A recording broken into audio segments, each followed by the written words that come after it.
केवल एक युद्ध हारे थे महाबली हनुमान। जानिए कौन था वह योद्धा। धार्मिक मान्यता है कि हनुमान के बिना न तो राम हैं और न ही रामायण। राम रावण युद्ध में हनुमान जी ही एकमात्र योद्धा थे जिन्हें कोई भी किसी प्रकार की क्षति नहीं पहुंचा सका था। हिंदू धार्मिक ग्रंथों में हनुमान जी को सबसे शक्तिशाली माना गया है। धार्मिक मान्यता है कि हनुमान के बिना न तो राम हैं और न ही रामायण। राम रावण युद्ध में हनुमान जी ही एकमात्र योद्धा थे जिन्हें कोई भी किसी प्रकार की क्षति नहीं पहुंचा सका था। यूं तो हनुमान जी के पराक्रम, सेवा, दया और दूसरों का दंभ तोड़ने की अनेक गाथाएं हैं, लेकिन हनुमान जी को भी एक बार युद्ध में हार का सामना करना पड़ता था। सुनने में यह थोड़ा अजीब लगता है, लेकिन पुराणों के अनुसार यह सही माना गया है। कहते हैं कि युद्ध में हनुमान जी को हराने वाला कोई और नहीं बल्कि उनका भक्त ही था। रामायण में बाली का वर्णन है। वानर राज बाली किष्किंधा का राजा था और सुग्रीव का बड़ा भाई था। बल के घमंड में चूर बाली ने एक बार वीर हनुमान को युद्ध की चुनौती दे डाली, लेकिन उसे परिणाम का अंदाजा बिल्कुल भी न था। रामायण में बाली का वर्णन है। वानर राज बाली किष्किंधा का राजा था और सुग्रीव का बड़ा भाई था। बाली को वरदान प्राप्त था कि उसके सामने जो भी युद्ध के लिए आएगा उसका आधा बल बाली को प्राप्त हो जाएगा। उसने इस वरदान के कारण ही लंका के राजा रावण को हराया था और बड़े बड़े राक्षसों को यमलोक पहुंचा दिया था। अपने बल के घमंड में चूर बाली ने एक बार वीर हनुमान को युद्ध की चुनौती दे डाली, लेकिन उसे परिणाम का अंदाजा बिल्कुल भी न था। आइए जानते हैं कि बाली को वरदान कैसे मिला और हनुमान जी ने उसका घमंड कैसे तोड़ा। कथा के अनुसार बाली ने अपने धर्मपिता इंद्रदेव से एक सफेद माला प्राप्त की थी। साथ ही उसने अपनी तपस्या से ब्रह्मदेव को प्रसन्न कर दिया था।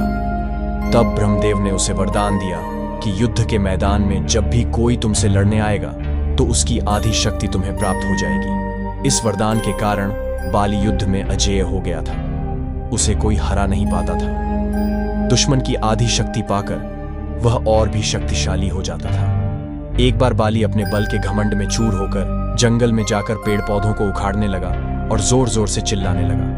वहां हनुमान जी प्रभु राम की साधना में लीन थे। बाली के इस हरकत से उनकी साधना भंग हो रही थी। वे बाली के पास गए और ऐसा न करने को कहा। वह अपने बल के घमंड में हनुमान जी को युद्ध के लिए ललकारा। हनुमान जी ने उसे अनदेखा कर दिया, लेकिन बाली ने प्रभु राम का नाम लेकर उनको युद्ध के लिए ललकारा। तब हनुमान ली ने उसकी चुनौती स्वीकार कर ली। युद्ध का दिन तय हो गया। ब्रह्मदेव ने किया हनुमान जी से निवेदन। युद्ध से पूर्व हनुमान जी के पास ब्रह्मदेव प्रकट हुए। उन्होंने कहा कि आप रुद्रावतार हैं, आप में अपार शक्ति है। आप अपने बल का 10वां हिस्सा ही लेकर युद्ध करने जाएं और बाकी प्रभु राम के पास रख दें। युद्ध बाद उसे वापस ले लेना। हनुमान जी ब्रह्मदेव की बात मान गए। हनुमान जी से बाली का युद्ध तय समय पर हनुमान जी युद्ध के लिए बाली के समक्ष पहुंच गए। वे प्रभु राम का नाम लेकर बाली के सामने खड़े हो गए। वरदान के अनुसार बाली के शरीर में हनुमान जी की शक्ति प्रवेश करने लगी। पहले बाली बहुत खुश हुआ क्योंकि उसके अंदर शक्ति बढ़ने लगी थी। कुछ समय बाद उसे महसूस होने लगा कि उसके शरीर में क्षमता से अधिक शक्ति आ गई है और वह लगातार बढ़ रही है। वह उस शक्ति पर नियंत्रण नहीं कर पा रहा था। अब उसे लगने लगा कि उसका शरीर हनुमान जी की प्राप्त शक्ति से ही फट जाएगा। हनुमान जी को सबसे शक्तिशाली कहा गया है। हनुमान चालीसा में कहा गया है, चारों युग प्रताप तुम्हारा, होए प्रसिद्ध जगत उजियारा, जिसका अर्थ है हनुमान जी को चारों युगों में कोई परास्त नहीं कर सका, न तो उन्हें युद्ध में कोई हरा सका। महाबली हनुमान जी की वीरता की गाथाएं प्रसिद्ध हैं। पता नहीं कितने लोगों का अहंकार हनुमान जी ने एक साथ नष्ट किया, जिन्होंने बचपन में ही सूर्य को मुख में रख लिया। ऐसे कई उदाहरण हमारे हिंदू धर्म शास्त्र में, पुराणों में मिलते हैं। राम और रावण के युद्ध में भी हनुमान जी ऐसे एकमात्र योद्धा थे जिन्हें किसी प्रकार की कोई क्षति पहुंचाने वाला कोई नहीं था। यह सुनने में बहुत ही आश्चर्यचकित लगता है। प्रभु की कृपा प्रभु ही जाने, लेकिन पुराणों के अनुसार इसे सत्य माना गया है कि हनुमान जी को एक बार हार का सामना करना पड़ा। कथा कुछ इस प्रकार है। मच्छिंद्रनाथ नाम के एक बहुत बड़े तपस्वी थे जिन्हें मंत्र की सिद्धि प्राप्त थी। इन पर भी भगवान शिव की बहुत बड़ी कृपा थी। ये जो कहते थे वही हो जाता था।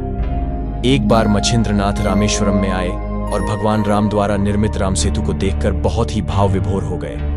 भगवान की भक्ति मन में धारण करके समुद्र में स्नान करने लगे। तभी वहां वानर के वेश में उपस्थित हनुमान जी की नजर उन पर पड़ी।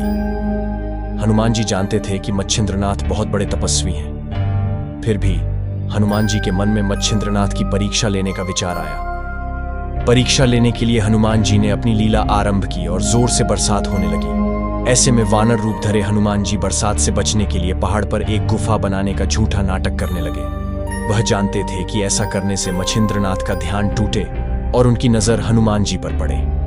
और ऐसा ही हुआ। कुछ ही समय बाद मच्छिंद्रनाथ की नजर उस वानर रूपी हनुमान जी पर पड़ी। तब मच्छिंद्रनाथ ने कहा कि हे वानर, क्यों ऐसी मूर्खता कर रहा है? प्यास लगने पर कुआं खोद रहा है। इसका प्रबंध तो तुम्हें पहले से ही कर लेना चाहिए। यह सुनकर हनुमान जी रूपी वानर ने मच्छिंद्रनाथ से पूछा कि आप कौन हैं? मच्छिंद्रनाथ बोले कि मैं एक सिद्ध योगी हूं और मुझे मंत्र की शक्ति प्राप्त है। यह सुनकर वानर रूप धरे हनुमान जी ने कहा कि इस संसार में केवल 2 ही योद्धा श्रेष्ठ हैं, एक तो प्रभु श्री राम और दूसरे हनुमान, इनके अलावा कोई तीसरा नहीं है।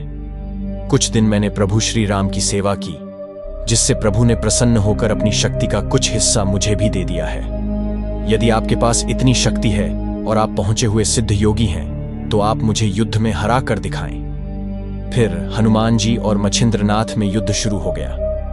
युद्ध करते समय हनुमान जी की कोई शक्ति काम नहीं कर रही थी, सब खत्म होते दिखाई दे रही थी।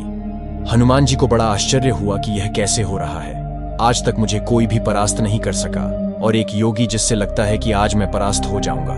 हनुमान जी की यह दशा देखकर वहां पर वायुदेव पहुंचे और मच्छिंद्रनाथ से हनुमान जी को क्षमा करने का अनुरोध किया। इस युद्ध में हनुमान जी की हार हुई थी